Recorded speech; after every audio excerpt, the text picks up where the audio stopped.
ইন্টিগ্রেশনের লেকচার 2তে তোমাদের স্বাগতম। আজকে আমরা ইন্টিগ্রেশনের কিছু বেসিক সূত্র আর ধর্ম নিয়ে আলোচনা করব এই ভিডিওতে। দেখো আমরা শুরু করছি যে ইন্টিগ্রেশনের বা যোগজীকরণের ধর্ম। প্রথমে লিখে ফেলো যে যোগজীকরণের ধর্ম। যোগজীকরণের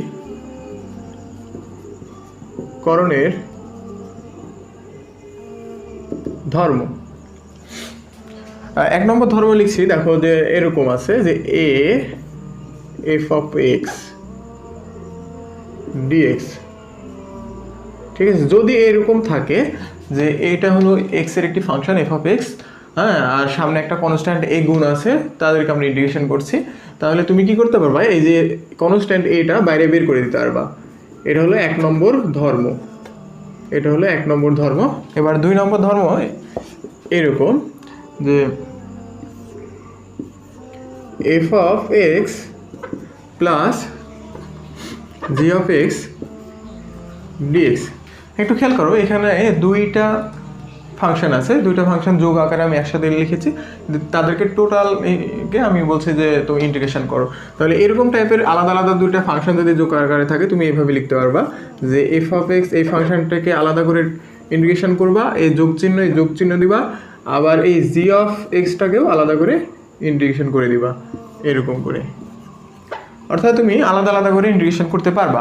এখন এইখানে যোগ থাকলে এখানে যোগ দিবা, এখানে যদি বিয়োগ থাকতো তাহলে এখানে বিয়োগ দিবা, ঠিক আছে। এই কারণে সূত্রে বইয়ে দেখবা যে প্লাস মাইনাস দেওয়া আছে, যোগ থাকলে যোগ, মাইনাস থাকলে মাইনাস দিতে হবে, এরকম। এটা ছিল যোগজীকরণের দুইটা ধর্ম। এবার আমরা যোগজীকরণ বা ইন্টিগ্রেশনের কিছু সূত্র করব, খুবই ইম্পর্টেন্ট এবং খুবই দরকারি কিছু সূত্র, কারণ অঙ্ক করতে হলে অবশ্যই তোমার সূত্রগুলো জানা লাগবে।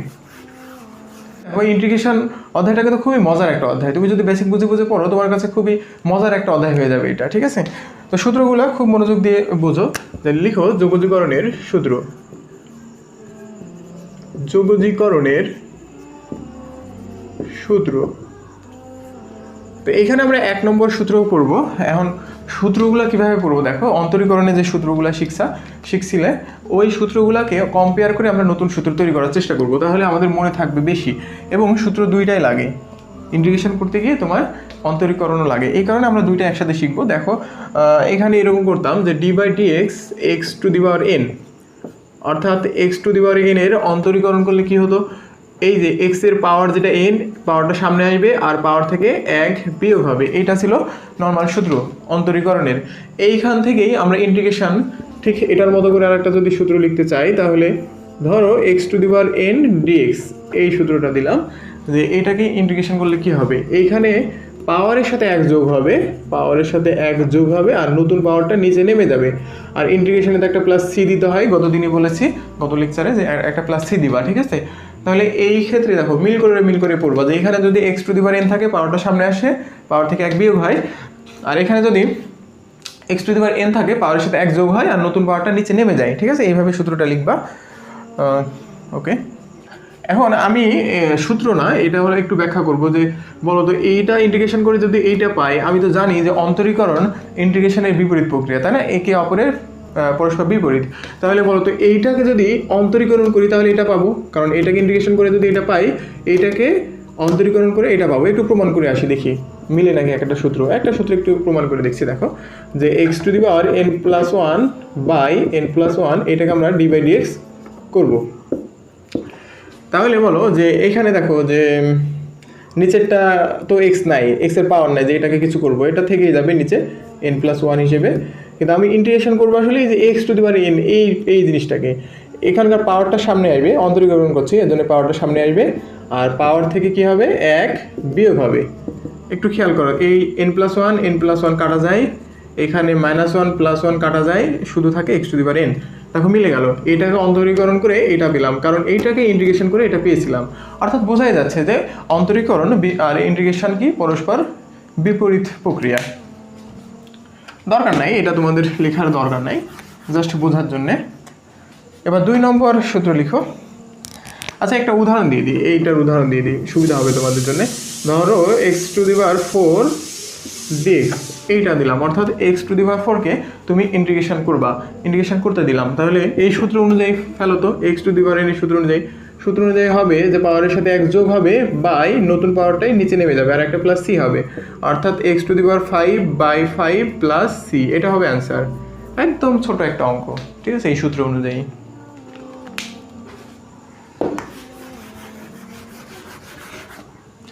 এবার 2 নম্বর সূত্র লিখো।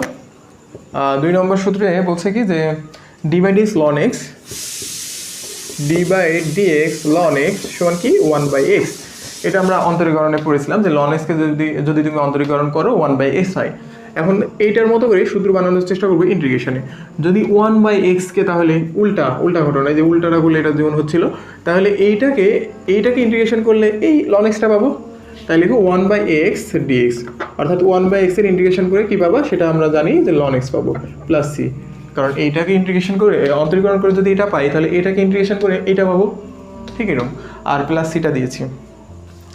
ওকে, এটা 2 নম্বর গেল। এবার 3 নম্বর সূত্রগুলো মনে রাখবা খুব সুন্দর করে, যে d/dx e⁻x, আমরা জানি e⁻x কে অন্তরীকরণ করলে e⁻x পাওয়া যায়, আবার e⁻x কে ইন্টিগ্রেশন করলে এটা পাবো, মানে e⁻x পাবো। তাহলে এখান থেকে সূত্র বানাই যে e⁻x কে ইন্টিগ্রেশন করলে e⁻x পাবো, আর একটা প্লাস c দেবা, ঠিক আছে। এটা ছিল 3 নম্বর। এবার 4 নম্বর সূত্র লিখো। 4 নম্বরে d/dx e⁻x,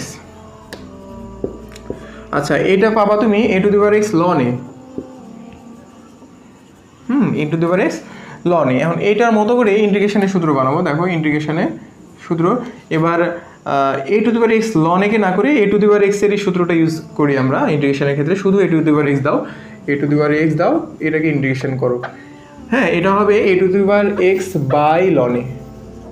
কেন হলো আমি এখন বুঝাই দিব, বুঝছো, এটা বুঝাই দিব। এখানে একটু খেয়াল করো, যদি e⁻x কে তুমি অন্তরীকরণ করো তাহলে হয় e⁻x টাই হয় আর ln a গুণ হয়, এখানে গুণ আছে। আর এই e⁻x কে যখন ইন্টিগ্রেশন করবা e⁻x হবে, আর ln এটা গুণ না হয়ে ভাগ হয়ে যাবে, এখানে গুণ হবে এখানে ভাগ হবে, এইটুকু ডিফারেন্স। আমি আরেকটু ডিটেলসে ব্যাখ্যা করে দিই যে কেমন করে আসলো। দেখো d/dx এই পাশকার ln এটা যদি এই পাশে নিয়ে আসি, এরকম হয় না যে e⁻x আর ln এই পাশে গুণ ছিল, এই পাশে আসলে কি হবে, ভাগ হয়ে যাবে। তাহলে ওই পাশে শুধু থাকলো কি e⁻x, কারণ এটা এই পাশে নিয়ে চলে আসলাম। এখন বলো যে e⁻x বাই ln কে অন্তরীকরণ করে e⁻x পাচ্ছি, তাহলে e⁻x কে ইন্টিগ্রেশন করে এটা পাবো। দেখো তাই করেছি, e⁻x কে ইন্টিগ্রেশন করে এটা পেয়েছি যে e⁻x বাই ln a। ওকে, এভাবেই একটু মডিফাই করে নিলে একটু বোঝাটা ক্লিয়ার হয়। তাহলে এই 4টা মুছে দিলাম, পরে গুলো আবার এই সিরিয়ালে লিখবো।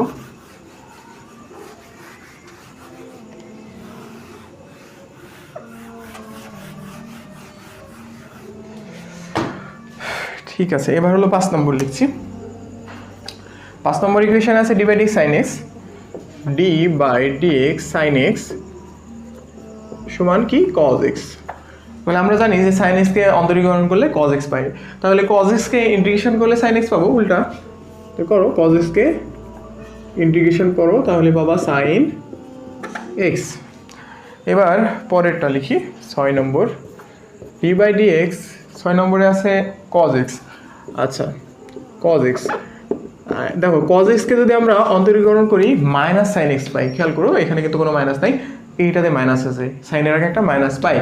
এখন আমি এই যে মাইনাস sin x কে কিন্তু ইন্টিগ্রেশন করি না, আমরা কি করি, শুধু sin x কে ইন্টিগ্রেশন করে একটা সূত্র বের করি, ঠিক আছে। তাহলে শুধু sin x কে ইন্টিগ্রেশন করলে কি হবে বলো তো, এই মাইনাসটা এই পাশে চলে যায়, মাইনাস cos x অ্যান্সার আসবে, মাইনাস cos x আসবে প্লাস c।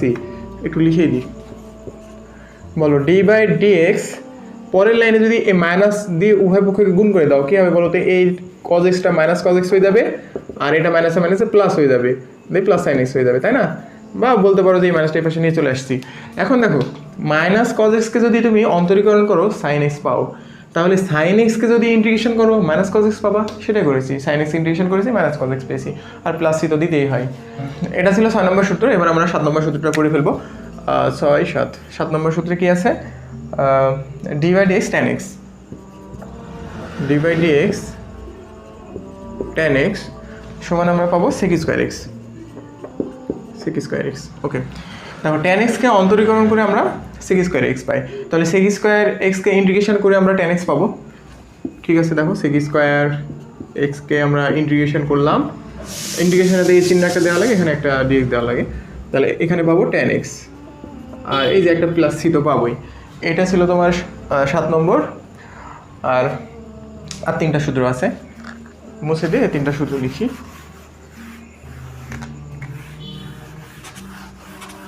এগুলো একদম ঠোঁটস্থ করে ফেলতে হবে এই সূত্রগুলা।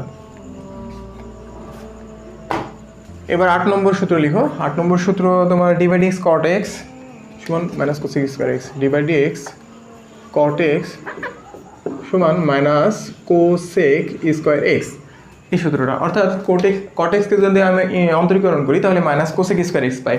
তাহলে কোসেক স্কোয়ার এক্সকে মাইনাস কোসেক স্কোয়ার না, কোসেক স্কোয়ার এক্সকে যদি ইন্টিগ্রেশন করি তাহলে কি পাবো? তাহলে লিখো যে কোসেক স্কোয়ার এক্স,